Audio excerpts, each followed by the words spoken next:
Salut la team, j'espère que vous allez tous très bien. Aujourd'hui, c'est une nouvelle vidéo pour parler du gold, notre analyse sur le gold. Je vous donne ma perception des prochains mouvements que pourrait faire cet actif très intéressant. Alors si ce contenu vous plaît, n'oubliez pas de liker, de commenter et de partager pour que la chaîne puisse grandir et que beaucoup d'autres puissent profiter. Et n'oubliez pas de nous dire en commentaire si vous voulez qu'on analyse d'autres actifs et bien sûr nous donner aussi votre perception quant au prochain mouvement du gold et bien sûr les raisons de cette hausse magnifique depuis quelques semaines maintenant. Et sans plus tarder, allons sur les graphiques. Déjà, nous pouvons constater que le gold est à tendance haussière. Comme je vous l'ai toujours dit, il faut rechercher deux choses ou bien regrouper les informations en deux catégories quand vous êtes sur les marchés. Il y a les faits et il y a les confluences. Les faits, c'est tout simplement ce que vous raconte le graphique, la direction que prend le graphique et ce que aimerait faire le graphique. D'accord? D'après, bien sûr, ce que vous voyez à l'instant. Maintenant, c'est quoi les confluences? Quand vous avez fini de regarder les faits, maintenant vous devez vous positionner, vous devez prendre des initiatives, vous projeter quant à ce que le prix pourrait faire dans le futur. Maintenant, les confluences viennent vous confirmer, d'accord, que vous avez potentiellement raison sur la prochaine direction que va prendre le prix. D'accord? Imaginons, on est en tendance haussière sur le gold. Pas besoin d'imaginer, c'est un fait.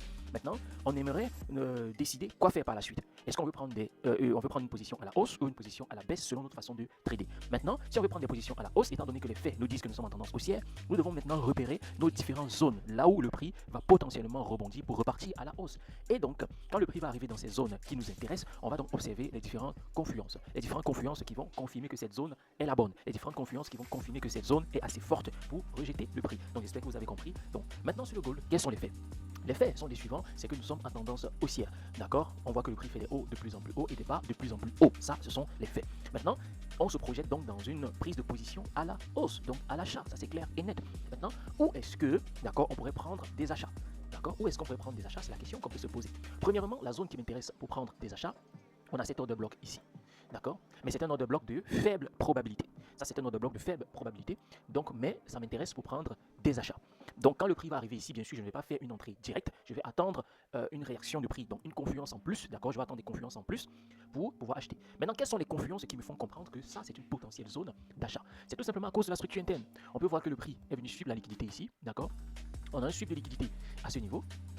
Le prix a suivi la liquidité, c'est ce qu'on peut constater. Ah, c'est pas droit ça. Voilà, c'est mieux. Donc le prix est venu suivre la liquidité ici. Après avoir suivi la liquidité, il est parti casser ce haut de la structure interne. Après avoir cassé ce haut de la structure interne, il est allé casser cet autre haut de la structure interne et il a continué ainsi, laissant sur ça une trendline de liquidité. On a ici une trendline de liquidité. D'accord? Donc, ce qui va se passer, c'est que le prix pourrait venir faire une inducement, d'accord, un inducement à le français, de cette structure interne. Ensuite, on va attendre potentiellement une confirmation par structure interne toujours pour aller chercher des achats, pour continuer à monter sur le gold. D'accord? Ça, c'est ce qu'on pourrait attendre prochainement sur le gold. Cette zone, mais c'est une zone de faible probabilité pour l'instant. Ok? Maintenant, la seconde zone, d'accord, où on peut attendre quelque chose d'intéressant sur le gold, c'est tout simplement ici.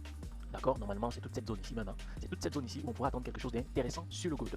Pourquoi cette zone? Quelles sont les confluences, d'accord, qui me font comprendre que cette zone peut être intéressante? C'est tout simplement ici. La même raison. Regardez, on a le gold qui est venu suivre la liquidité ici. Boum, suivre la liquidité et a fait une structure interne. Et enfin, on peut voir un gold qui est venu faire un BOS, d'accord, BOS qui est confirmé ici.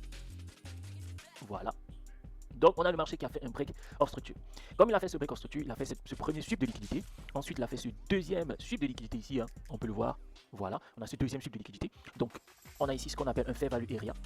Donc c'est tout ce fair value area qui pourrait être intéressant, d'accord, pour chercher des achats prochainement sur le gold. Donc si ce niveau fail, d'accord, échoue, si ce niveau échoue, d'accord, on va prochainement, donc le prix pourrait venir jusqu'ici, d'accord, ou aller chercher des achats. Maintenant, pour raffiner, au lieu de prendre toute la zone ici, on peut décider de raffiner, hein, on appelle ça du raffinage ici, donc on pourrait prendre plutôt ce niveau ici, d'accord. Ce niveau ici peut être celui qui nous intéresse finalement, d'accord, pour les achats sur le gold. Donc, qu'est-ce qui pourrait se passer? Ce que je pourrais attendre, c'est de voir le gold venir ici, d'accord, me donner potentiellement des confirmations s'il y en a. Et s'il n'y a pas de confirmation, alors je vais attendre que le gold vient. La seconde option, c'est tout simplement que le gold pourrait venir sweep ici, donc un sweep de liquidité juste à ce bas ici, et après, toujours, il faut une confirmation pour voir si on repart à la hausse. Maintenant, si ces deux scénarios ne se font pas, ce qui pourrait donc se passer, c'est que je vais attendre de voir le gold chuter, d'accord, chuter pour venir jusqu'ici en bas. Voilà, et là, je pourrais faire mon entrée tranquille pour aller encore chercher des plus hauts. Donc, la team, voilà ma perception sur le gold pour l'instant, jusqu'à nouvelle configuration. Voilà la perception que j'ai sur le gold. Et donc, j'attends la vôtre en commentaire si vous êtes d'accord avec moi. Et donc, dans ce cas de figure, on va continuer à observer. Donc, ce qui est sûr, on s'est dit à la prochaine. On reste en observation et on prend des décisions.